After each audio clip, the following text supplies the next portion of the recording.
program hari ni sangat best.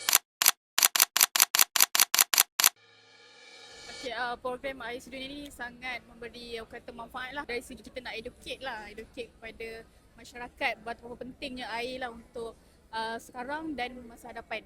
Kat sini ada boost banyak. Lepas tadi saya ada masuk program Serajahan. Jadi pada saya kat situ dia lebih kepada kesihatan lah. Lepas tu saya dapat juga pemahaman tentang penjagaan air, penjagaan alam sekitar yang akan effect kita punya everyday life with water lah.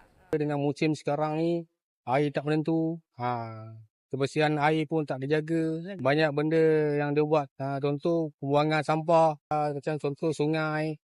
Kita nak gunakan air bersih. Sebab air bersih bila sungai kotor, kita rakyat Malaysia jadi dapat penyakit lah. Kepentingan dia adalah untuk kata lebih kepada untuk generasi akan datang lah. Kalau misalnya lah sekarang dah ada tercemar apa kan. So macam mana generasi akan datang nak enjoy kan, kalau tidak sampai kita je lah.